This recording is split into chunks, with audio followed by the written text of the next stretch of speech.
मलिन क्यों है, चिंता में क्यों है? तो सारी चीज बताए कि ऐसे ऐसे हमने किया, लेकिन मन में संतुष्टि नहीं मिली।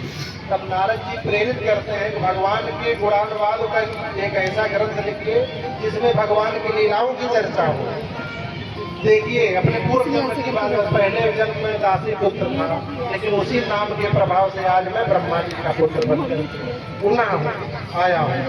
तो उनके कहने से श्रीमद् भागवत संहिता की रचना की और तब जाकर के उनके मन में संतुष्टि आई। इसके वेद व्यास जी महाराज। अब आगे की कथा आती है, वर्णन आता है कि महाभारत का युद्ध हुआ तो कौरव हार गए, पांडव विजेता हो, भगवान श्री कृष्ण की सब छाया हो। सबसे छुपते छुपाते अश्वत्थामा गया तो देख रहा है कि समस्त योद्धा धराशायी हो गए हैं। गिद्ध जहां तहां और हिंसक पशु सबको नोच नोच करके खा रहे हैं। और महाबली भीमसेन ने दुर्योधन की जंघा को तोड़ दिया और दर्द से करा रहा, लेकिन अभी मरा नहीं। अश्वत्थामा रात्र में सबसे छुपते छुपाते जाकर के प्रणाम करता है और कहता है कि मित्र, हमने आपका वो वैभव भी देखा और ये दशा भी देख रहा हूं। आखिर हमने आपका नमक खाया, क्या कर सकता हूं आपके लिए, आदेश दीजिए। तो दुर्योधन कहता है मेरे 100 भाई थे, एक भी नहीं बचे, और पांडव 5 थे जो आज भी 5 है, एक भी नहीं मरा। इस बात की पीड़ा है। अगर तुम दे सकते हो तो एक का ही मस्तक हमको ला करके दे दो, तो कम से कम मैं सुकून से मर सकूंगा। अश्वत्थामा गया, कहा इसमें क्या बात है, मैं जरूर पूरा करूंगा। तो उसने एक दृश्य देखा, क्या कि कौओं का समूह बैठा रात्रि के समय, एक उल्लू रात्रि के समय सबको मार करके भगा दिया। उसके बाद समझ में आ गई कि रात्रि के समय ही हमको धावा बोलना है, लेकिन जिसकी रक्षा स्वयं भगवान नारायण करें, श्री कृष्ण करें, उसको कौन मार सकता है।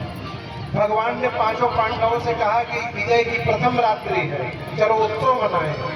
इनका शयन स्थान खाली था और द्रौपदी के 5 पुत्र थे और 5 से 5 पुत्र उत्पन्न हुए थे, जो जिस शरीर का था उसी शरीर के पुत्र भी थे, और अपने अपने पिता की सैया पे सो गए। रात्रि के समय ये गया और मस्तक काट दिया 5 का।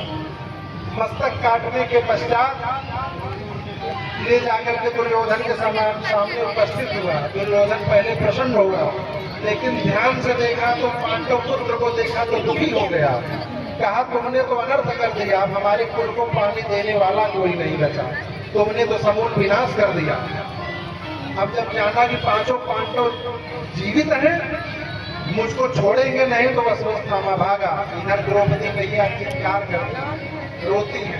अर्जुन को पता लगता है तो धनुष उठाकर के प्रतिज्ञा करते हैं कि जिसने हमारे पुत्रों का वध किया, मैं उसको छोड़ने वाला नहीं हूँ।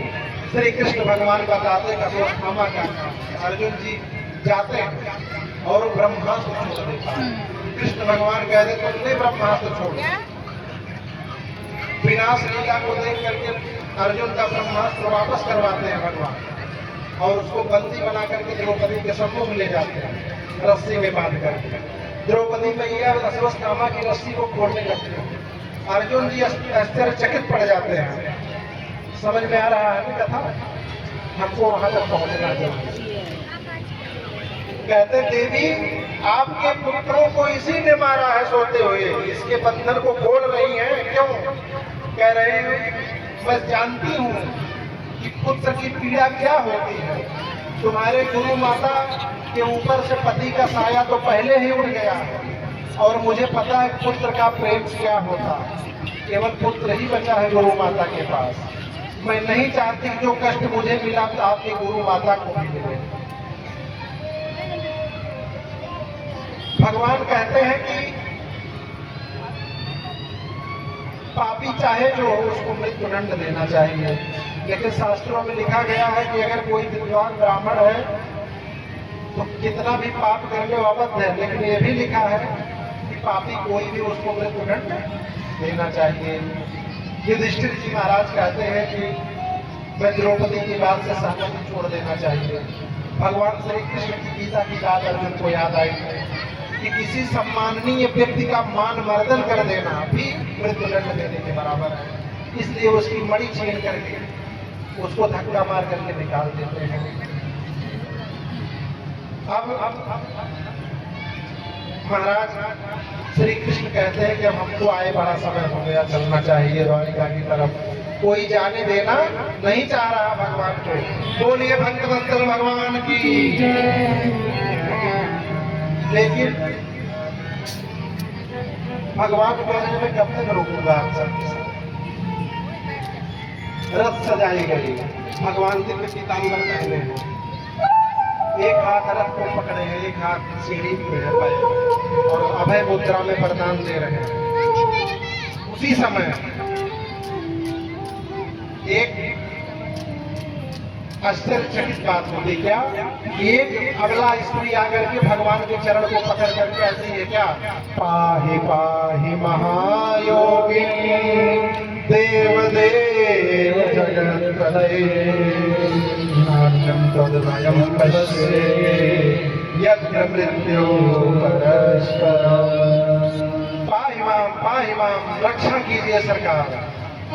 ध्यान से देखे देवी कौन है, तो उत्तरा ये तो अभिमन्यु की पत्नी कह रही है कि मेरे गर्भ में जैसे अग्नि प्रज्वलित हो गई, कोई मुझको जला रहा है ठाकुर, मैं दुनिया की तरफ नहीं देखूंगी।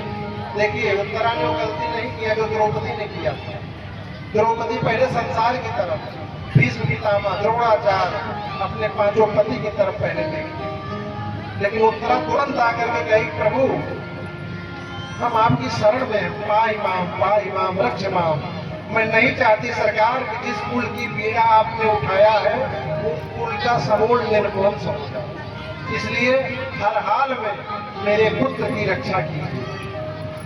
भगवान तुरंत एक क्षण की देरी किए बगैर मूर्ति के बराबर बन करके उत्तरा मैया के गर्भ में प्रवेश कर गए। बोलिए भक्तवत्सल भगवान की जय। प्रवेश करके चतुर्भुज रूप में आ गए। छोटा सा बालक देख रहा है, मंद मंद मुस्कुराने लगा। क्यों? क्योंकि उसका जो जल रहा था ताप खत्म हो गया, भगवान ने खत्म कर दिया। धन्य है भारत देश की माता मातृशक्ति, भगवान को भी अपने गर्भ में धारण करती है और भक्त को भी। लेकिन उत्तरा मैया का मात्र एक ऐसा गर्भ हुआ कि जहाँ भक्त और भगवान एक साथ उपस्थित हुए। बोलिए उत्तरा मैया की जय। भगवान बालक को ले रक्षा करके बाहर निकले, कहे देवी अब तो कोई कष्ट नहीं है ना।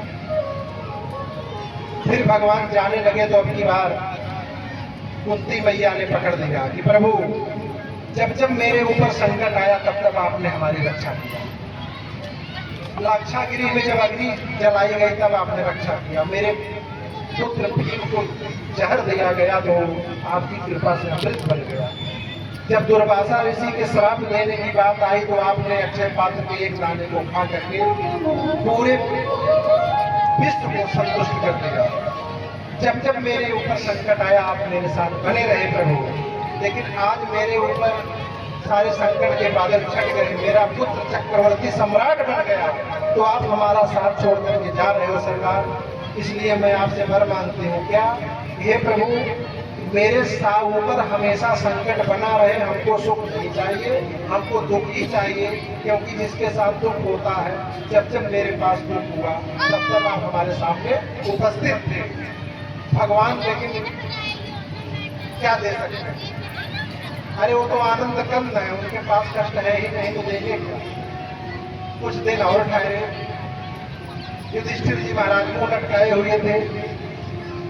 भीष्म पिता तो कुछ समझाने लगे तो उनके समझ में नहीं आया तो भीष्म पितामह जी के पास गए।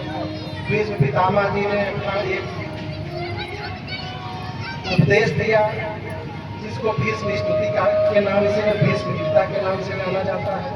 उसको प्रणाम करते हुए भीष्म पितामह कहते हैं कि ठाकुर ऐसे जब तक मैं देश को न त्याग दो हमारे सामने मुस्कुराते रहिए। और भगवान सामने मुस्कुरा रहे हैं, मंद मंद उनको देख रहे हैं। और उत्तरायण में जैसे सूर्य प्रवेश किए, देखिए ध्यान देने वाली बात, 6 महीना सूर्य उत्तरायण होते हैं और 6 महीना दक्षिणायन। तो जब उत्तरायण होते हैं तो देवताओं का दिन होता है, जैसे हमारा एक दिन 12 घंटे का होता है, तो देवताओं का एक दिन 6 महीने का होता है और रात 6 महीने की। और दक्षिणायन ही रात्रि भगवान के सामने मंद मंद मुस्कुरा करके भीष्म पितामह ने अपने शरीर को त्यागा। आइए भगवान से हम लोग प्रार्थना करें क्या कि तेरी नजर बनी